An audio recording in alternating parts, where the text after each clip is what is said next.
আসসালামু আলাইকুম বন্ধুরা, কেমন আছেন আপনারা? আশা করি সবাই ভালো আছেন। আলহামদুলিল্লাহ আমি ভালো আছি। আবার একটি নতুন ভিডিও নিয়ে আপনাদের সঙ্গে চলে এসেছি মিজানুর রহমান আজারির ওয়াজ। আপনারা যারা যারা মিজানুর রহমান আজারির ওয়াজ শুনতে ভালোবাসেন তারা ফুল ভিডিওটি দেখতে থাকেন, আশা করি ভালো লাগবে। থাকে কাবার আজান শুনেছেন? আল্লাহু আকবার, আল্লাহু আকবার,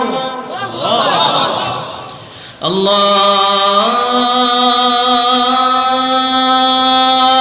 আকবার, আল্লাহু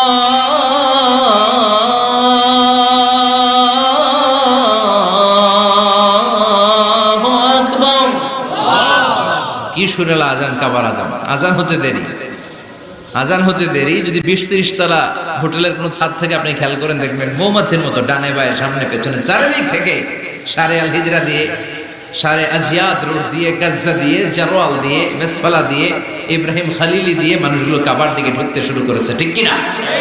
আবার বিশ্বনবী বলতেন, মক্কা তো হাব্বুল বিলাদ ইলাইয়া, মক্কা শহর আমার কাছে সব চাইতে প্রিয় শহর। লাউলা উখরিজিতু লামা খারাজতু, মক্কার কুরাইশরা কাফেররা যদি এই শহর থেকে জোর করে আমারে বের করে না দিত, আমি কোনোদিন মক্কা ছেড়ে দূরে যেতাম না।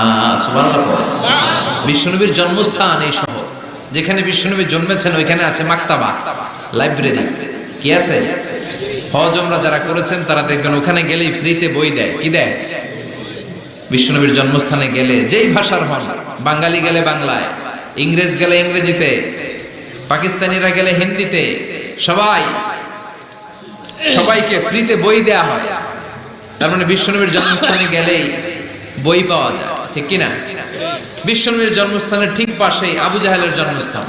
ওইখানে কি আছে জানেন? হ্যাঁ, হাম্মাম আবি জাহাল।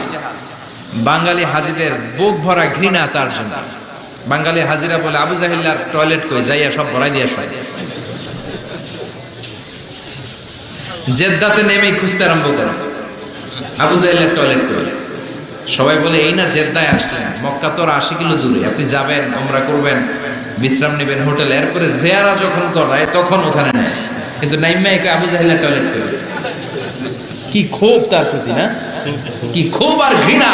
আর বিশ্বনবীর জন্য অন্তর ভরা ভালোবাসা আছে না নাই? এজন্য ইসলাম হচ্ছে শান্তির ধর্ম।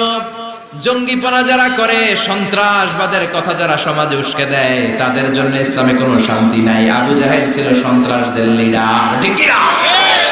Leader of the all terrorist, কুখ্যাত ইন্টারন্যাশনাল সন্ত্রাসী আবু জাহেল। আর বিশ্বনবী ছিলেন মুজাহিদ। বিশ্বনবী কি ছিলেন? মুসা আলাইহিস সালাম ছিলেন মুজাহিদ। ফেরাউন ছিল কুখ্যাত সন্ত্রাসী আর জঙ্গি, ঠিক কিনা?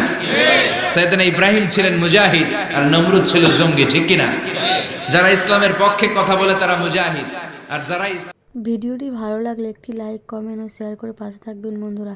যারা যারা শেষ পর্যন্ত ভিডিওটি দেখেছেন তাদের জন্য অনেক অনেক ভালোবাসা থাকলো বন্ধুরা। আর নতুন নতুন ভিডিও পেতে চ্যানেলটিকে সাবস্ক্রাইব করে পাশে থাকবেন বন্ধুরা। ভালো থাকবেন, ধন্যবাদ।